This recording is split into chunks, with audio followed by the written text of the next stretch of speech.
Hello class 10th के student, स्वागत है आप सभी का मैग्नेट ब्रेन्स के इस प्लेटफॉर्म पर जहां मिलता है आपको बिल्कुल ही free and quality education. Class 10th board examination के प्रिपरेशन में आज हम डिस्कस करने वाले हैं अपने एक्सपेरिमेंट नंबर 5 को, जो कि है हमारे फिजिक्स वाले पार्ट से।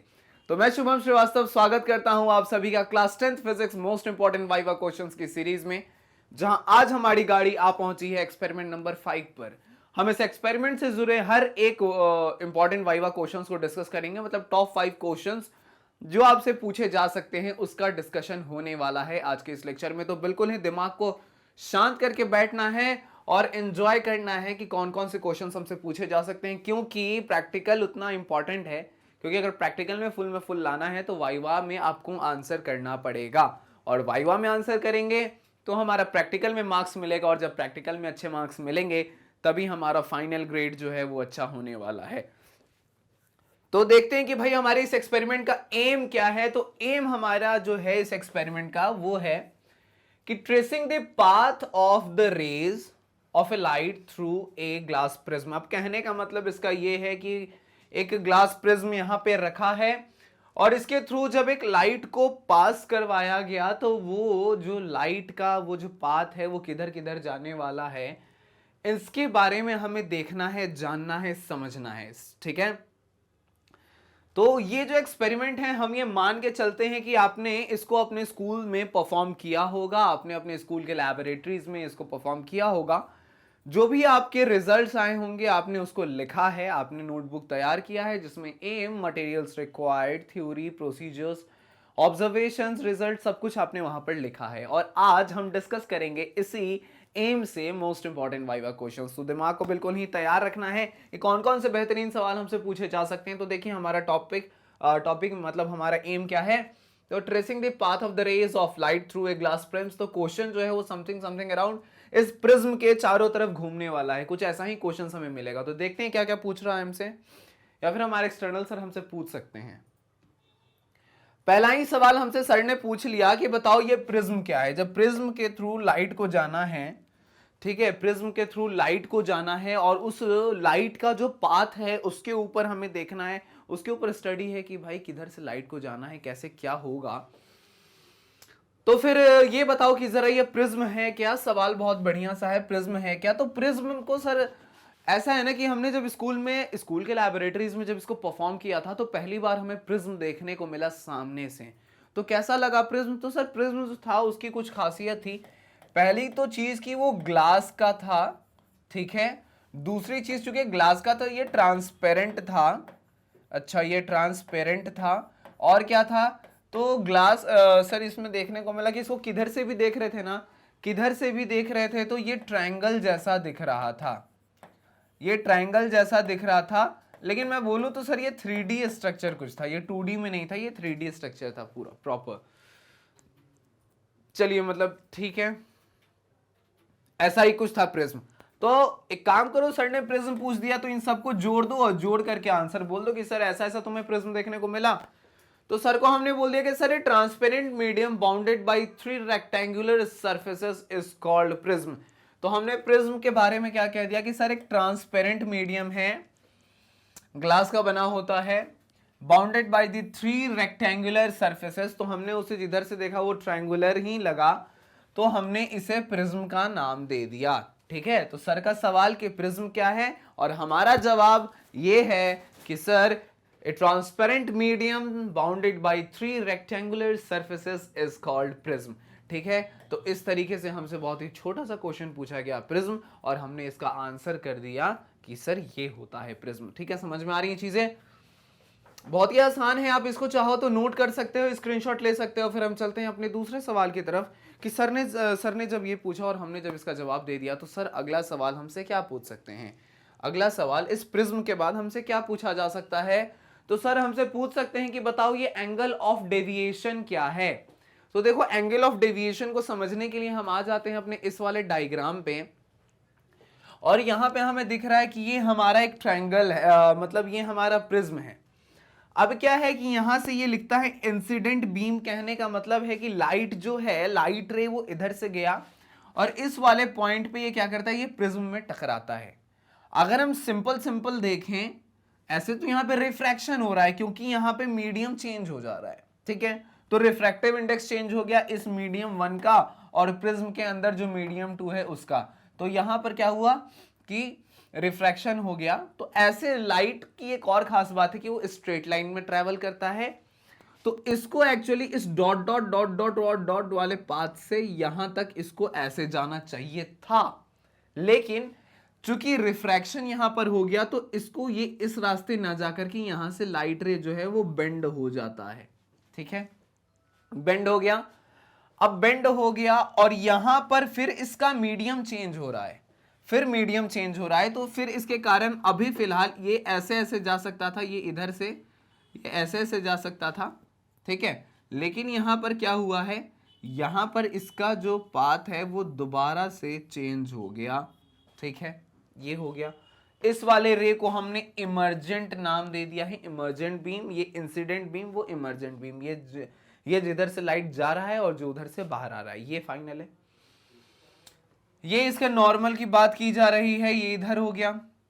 अब देखिए इस वाले जो इमर्जेंट बीम है, अगर हम इससे कुछ अपना एक एंगल पीछे की ओर लेके चले और ये जो इंसिडेंट बीम है इसका जो अगर ओरिजिनल पाथ जो इसका होना चाहिए था उन दोनों को एक्सटेंड करना है और वो पॉइंट जहां ये दोनों मिल जाएंगे, कौन से, तो इमर्जेंट बीम वाले और इंसिडेंट बीम वाले, तो इसके बीच में जो एंगल बनेगा इसी को हम कहते हैं एंगल ऑफ डेविएशन, ठीक है। एंगल ऑफ डेविएशन डी यही है, समझ में आ रहा है। तो इसी को aviation of deviation of angle कहते हैं या एंगल ऑफ डेविएशन हम कह सकते हैं, ठीक है।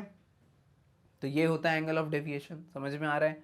अब देखिए वही चीज जब हम इसको लिखने की कोशिश करते हैं तो ऐसा तो हमने समझ लिया, और जब हमसे पूछा जाए कि what is the define angle of deviation, तो हमने कहा कि sir the angle through which A ray of light turns from its original path on the passing through a prism is called angle of deviation. समझने में आ रहा है, deviate कर गया है, तो कहने का मतलब है कि जब ये अपने ओरिजिनल पाथ से जब ये घूम जाता है तो वो वाला एंगल जो है वो एंगल ऑफ डेविएशन है। मतलब यही था ना कि इधर से लाइट जा रहा है तो ऐसे हो गया, कुछ ज़्यादा ही ऊपर हो गया, इसको थोड़ा और बड़ा बनाने की कोशिश करते हैं। ऐसे था ना, लाइट इधर से गया, जाना चाहिए था इसको ऐसे ऐसे, यहाँ से ये घूम गया ऐसे, अब यहाँ से फिर ये घूम गया ऐसे, और फिर इसको क्या है इधर से ऐसे ऐसे ऐसे ऐसे ऐसे ऐसे ऐसे। तो ये वाला जो एंगल था इसको अगर हम कलर कर दें तो यही था ना डी, तो ऐसा था हमारा, ठीक है। ये हो जाता है हमारा एंगल ऑफ डेविएशन। समझ में आ रही हैं चीज़ें? आप इसको भी नोट कर सकते हो, चाहो तो स्क्रीनशॉट ले सकते हो। फिर हम चलते हैं अपने तीसरे सवाल की तरफ कि उधर हमसे क्या पूछा जा सकता है, ठीक है। इस सवाल का जब जवाब आपने दे दिया तो अगला सवाल आपके सामने आ सकता है कुछ इस प्रकार का। सवाल में हमसे पूछा जा सकता है कि on what factors does the angle of deviation depends. अब ये जो एंगल ऑफ डेविएशन था, ये जो एंगल ऑफ डेविएशन था हमारे पास, ठीक है, ये वाला जो एंगल था हमारे पास, ये किन किन चीजों पे डिपेंड करता है। तो देखिए समझने वाली बात है कि एक तो डिपेंड करेगा इस वाले लाइट पे, इंसिडेंट लाइट पे, कि जो लाइट इन हो रहा है, जो इंसिडेंट हो रहा है वो मतलब उसकी इंटेंसिटी पे भी डिपेंड कर सकता है। रिफ्रैक्टिव इंडेक्स जो मीडियम का है उस पर भी डिपेंड कर सकता है। तो ये सारी कुछ चीजें हैं जिस पर डिपेंड हो सकता है ये एंगल ऑफ डेविएशन। तो सबसे पहला तो वही बोल रहा है कि the angle of deviation depends upon the following points. अब जितना एंगल ऑफ इंसिडेंस हैगा, जितना एंगल ऑफ इंसिडेंस होगा उसके अकॉर्डिंग एंगल ऑफ डेविएशन होने वाला है। Refracting angle of the prism, अब प्रिज्म का जो रिफ्रैक्टिंग एंगल है उस पर भी ये एंगल ऑफ डेविएशन डिपेंड करेगा कि जैसे जैसे ये एंगल्स बदलेंगे तो यहाँ पर ये जो पॉइंट पे ये लाइट और ये लाइन जो ऐसे जाकर के ये एंगल ऑफ ये बना रहा है एंगल ऑफ डेविएशन, तो ये जब ये एंगल्स चेंज हो जाएंगे तो ऑब्वियस सी बात है कि इनका जो जहां पे ये क्रॉस हो रहे हैं ये दोनों किसी और पॉइंट पे क्रॉस होंगे और एंगल चेंज हो सकता है। फिर है कि the material of the prism, prism के मटेरियल के अकॉर्डिंग, क्योंकि मटेरियल के अकॉर्डिंग क्या होगा, इसका रिफ्रैक्टिव इंडेक्स जो है, रिफ्रैक्टिव इंडेक्स जो है वो चेंज हो जाएगा, ठीक है। इसका रिफ्रैक्टिव इंडेक्स जो है ये भी बदल सकता है, राइट। फिर है कहता colour of the light used, फिर है कि जो जिस कलर का लाइट हम यूज करते हैं that is the wavelength of light. तो हम जानते हैं जब हम इसकी बात करें, विबग्योर की बात करें, तो हम जानते हैं कि जितने भी कलर्स हैं यहाँ पे इन सब के क्या होते हैं, वेवलेंथ्स अलग अलग होते हैं। तो फिर अलग अलग वेवलेंथ्स में क्या होगा कि लाइट जो है वो फिर अलग अलग वेवलेंथ पे गिरेगी, तो अलग अलग वेवलेंथ पे गिरने से एंगल ऑफ डेविएशन में फ़र्क आ सकता है। तो ये कुछ पॉइंट्स हैं, बहुत ही आसान है, बहुत ज़्यादा मुश्किल नहीं है। अगर आप इनको आंसर करते हो तो ये आपको पूरे पूरे नंबर देने वाले हैं, ठीक है। अब देखते हैं कि चौथे सवाल में हमसे क्या पूछा जा सकता है। ये तीसरा सवाल था, चौथा सवाल हमारे सामने आ चुका और चौथा सवाल हमसे कहता है कुछ ऐसा कि what is the relation between different angles involved in refraction through a prism. अब देखिए पूछ रहा है कि what are the relation between different angles. तो अलग अलग एंगल्स हमें देखने को मिला था, एंगल ऑफ इंसिडेंट है, एंगल ऑफ रिफ्रैक्शन है, फिर एंगल ऑफ इमर्जेंस था, एंगल ऑफ डेविएशन है। तो इन सब के बीच में क्या रिलेशन है? तो रिलेशन कुछ है ऐसा कि एंगल ऑफ प्रिज्म, तो एंगल ऑफ प्रिज्म ए जो है, एंगल ऑफ प्रिज्म ए जो है this is equals to R1 plus R2। तो कहने का मतलब है R1 हम कहते हैं the angle of refraction inside prism और R2 कहते हैं angle of incidence inside prism R2। इन दोनों का सम जो होता है ये टोटल हो जाता है हमारा एंगल ऑफ प्रिज्म। फिर है angle of prism plus angle of deviation is equals to angle of incidence plus angle of emergence. तो यहां पर दूसरा कहता है कि a प्लस डी जो है वो हो जाता है I प्लस ई के।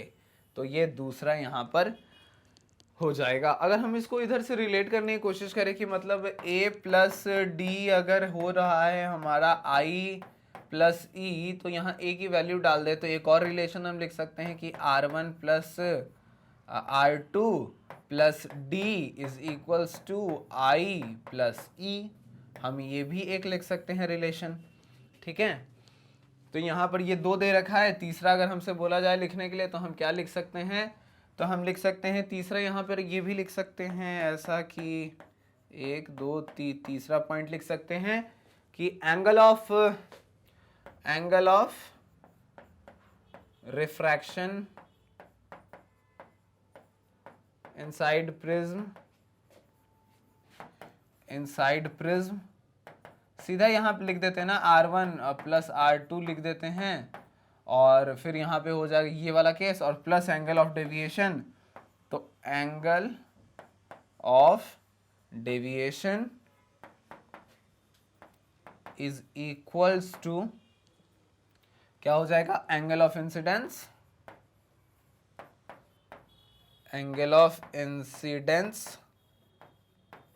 I plus angle of emergence, ठीक है। एंगल ऑफ इमर्जेंस हो जाएगा यहाँ पे E। तो इस तरीके से ये भी एक रिलेशन हम लिख सकते हैं, ठीक है। तो हमसे पूछा गया कि क्या है रिलेशन इनके बीच में, तो हमने ये सारी चीजें बता दी, ठीक है। आपको समझ में आ रही हैं चीजें? यही कुछ सवाल है जो आपसे पूछे जा सकते हैं, इससे ज्यादा क्या ही पूछेगा, ठीक है। आगे चलें, आप नोट कर सकते हो, स्क्रीनशॉट ले सकते हो। अब देखते हैं कि पांचवा सवाल हमसे क्या पूछा जा रहा है।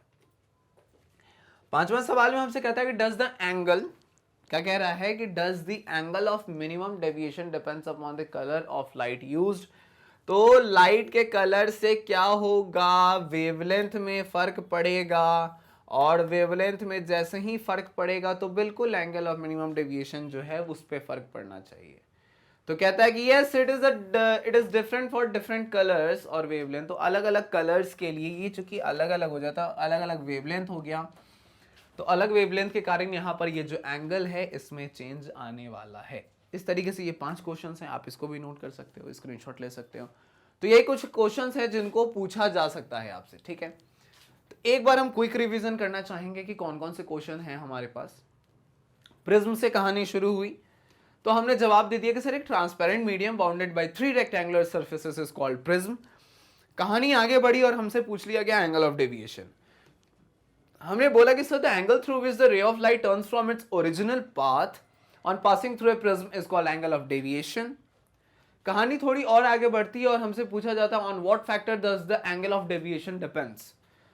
तो हमने आंसर कर दिया कि angle of deviation depends on the following factors. एक है हमारे पास एंगल ऑफ इंसिडेंस के कारण ये चेंज आ सकता है, refractive angle of the prism के कारण चेंज आ सकता है, मटेरियल ऑफ द प्रिज्म है इसमें इसके कारण उसमें चेंज आ सकता है, उसके जो एंगल है उसमें चेंज आ सकता है, बढ़ सकता है, घट सकता है, और जिस कलर का लाइट हम यूज कर रहे हैं उस पर भी ये चेंज करता है, जस्ट बिकॉज की वेवलेंथ जो है वो चेंज हो जाएगा। फिर है कि रिलेशन पूछा गया था सब में, तो हमने बोल दिया सारे एंगल्स में, तो हमने बोल दिया था एंगल ऑफ प्रिज्म जो है R1 R2 के सम के बराबर है, angle of prism plus angle of deviation जो है is equals to angle of incidence plus angle of emergency. एक और रिलेशन हमने निकाल दिया था कि R1 plus R2 plus D is equals to I plus E। इन दोनों को हमने जब हमने कनेक्ट कर दिया था, दोनों को जब हमने एक साथ। फिर है कि does the angle of minimum deviation depends upon the color of light used। तो बिल्कुल, चूंकि अलग अलग कलर के अलग अलग वेवलेंथ्स होते हैं, अलग अलग कलर लाइट के, तो इसके कारण यहाँ पे चेंज देखने को मिल सकता है। ठीक है, समझ में आ रहा है आपको? अगर कोई डाउट है तो बिल्कुल आप पूछ सकते हैं। तो इस तरीके के क्वेश्चन आपसे पूछे जा सकते हैं।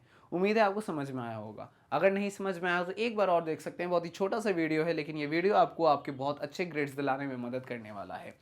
एक और इन्फॉर्मेशन आपके लिए, that is about magnet brains, एक ऐसा प्लेटफॉर्म जो देता है आपको बिल्कुल ही free and quality education from kindergarten to class 12। CBSE English medium की बात करें हम सीबीएसई हिंदी मीडियम की, बात करें हम डिफरेंट स्टेट बोर्ड्स की, या फिर competitive exams like NTSC, olympiad, CUET, सबकी तैयारी कराई जाती है बिल्कुल ही फ्री ऑफ कॉस्ट। वीडियोस देखने के लिए आपको आना होगा हमारे यूट्यूब के चैनल पे, या फिर आप डाउनलोड कर सकते हैं हमारी ऐप को, या विजिट कर सकते हैं www.magnetbrains.com। यहाँ आना है, क्लास को चुनना है, सब्जेक्ट पे जाना है, अपने चैप्टर को चुनना है, लेक्चर्स को सेलेक्ट करना है, वीडियोस को एंजॉय करना है और अच्छे अच्छे मार्क्स लाने हैं। तो इन्हीं अच्छे बातों के साथ हंसते रहिए, मुस्कुराते रहिए और पढ़ते रहिए मैग्नेट ब्रेन्स के साथ। Tata, thank you, bye bye.